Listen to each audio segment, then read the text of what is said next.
Si vous m'aviez posé la question il y a quelques années, je vous aurais dit c'est le CO2. Pourquoi? Parce que, comme tout le monde, j'écoutais ce que disaient les médias. Les nouvelles du réchauffement planétaire provoqué par l'homme dont les médias nous inondent semblent chaque jour plus extraordinairement apocalyptiques. Et malgré tout, un certain nombre d'éminents spécialistes du climat affirment aujourd'hui que cette théorie n'a tout simplement aucun sens.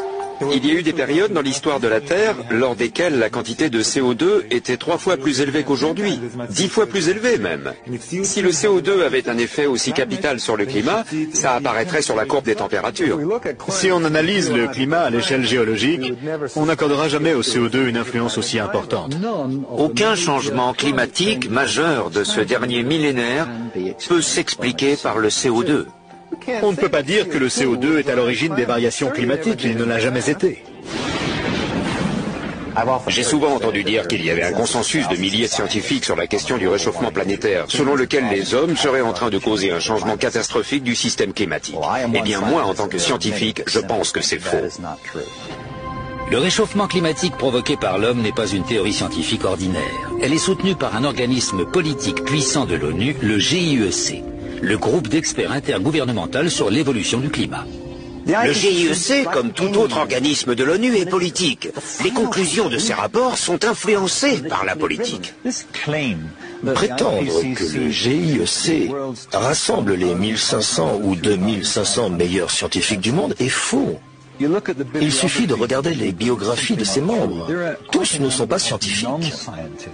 Pour faire monter le nombre à 2500, ils ont dû faire appel à des réviseurs, à des fonctionnaires, etc., à tout ce qui leur passait sous la main. Et ils n'ont demandé l'accord de personne. Beaucoup, d'ailleurs, ne sont pas d'accord. Je connais un certain nombre de personnes, de vrais spécialistes, qui, n'étant pas d'accord avec la polémique, ont démissionné et qui, malgré tout, sont restés dans la liste des auteurs et sont entrés parmi les fameux 2500 meilleurs scientifiques. Les éoliennes vont-elles être emportées par le vent?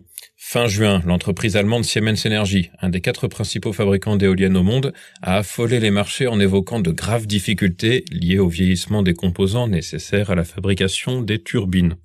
En une journée, l'action du 2e fabricant mondial d'éoliennes a chuté de 37% à la bourse de Francfort, soit une perte de valeur de 8 milliards d'euros.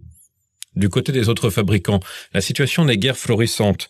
Les sociétés Vestas, Nordex et General Electric ont enregistré de lourdes pertes au cours de l'année 2022, autour d'1 milliard d'euros pour les 2 premières et 2 milliards pour General Electric. Des pertes très lourdes depuis 4 ans. Ce qui est au cœur du problème de la filière, c'est la dégradation liée à ces installations. Les éoliennes mises en place de plus en plus vite ont des composants qui vieillissent de plus en plus rapidement.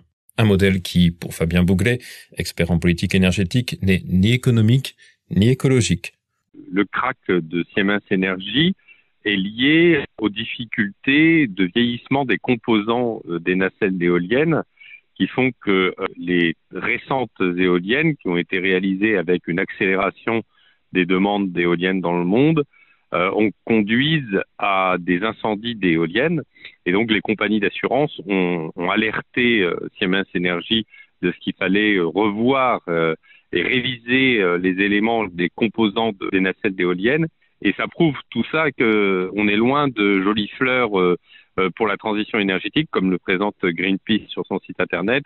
Les éoliennes sont bien des usines industrielles qui nécessitent des composants industriels. Et on a fait prendre des vessies pour des lanternes.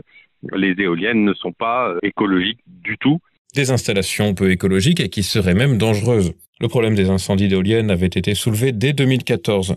D'après une étude publiée alors par l'Imperial College de Londres, environ 1 incendie d'éoliennes par mois est signalé publiquement dans le monde.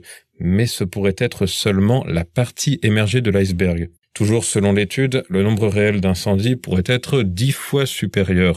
On minimise le risque d'incendie d'éoliennes et en fait, il faut bien comprendre que les feux d'éoliennes conduisent à l'embrasement des pales d'éoliennes qui sont en fibre de carbone et fibre de verre et en époxy. et qu'elles conduisent à des fumées cancérigènes extrêmement dangereuses.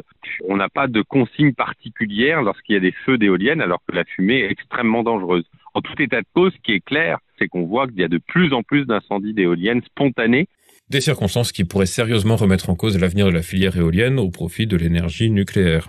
Dans le cadre des rencontres économiques qui ont eu lieu, du cercle économique qui a eu lieu tout récemment, Pouyanné, le patron de Total, a interpellé sa consoeur de patronne d'Engie, Madame MacGregor, en expliquant que le problème des énergies intermittentes, dites énergies renouvelables, posait des problèmes en raison de leur coût. Donc il disait que si on déployait et continuait à déployer des renouvelables intermittentes, on aurait une augmentation de la facture énergétique des citoyens. Au-delà de cette problématique liée à l'intermittence, on a aussi la problématique de l'approvisionnement en terres rares. Et tout cela cumulé font que l'avenir des éoliennes est loin d'être radieux. On voit bien, c'est un modèle en voie de décrépitude, le modèle des éoliennes. Le nucléaire retrouve un regain d'intérêt mondial. Vous incitez à acheter des voitures électriques. On a des problèmes de production d'électricité et on a un prix qui explose. Est-ce qu'encore aujourd'hui, vous dites aux Français, achetez des voitures électriques? Tout à fait.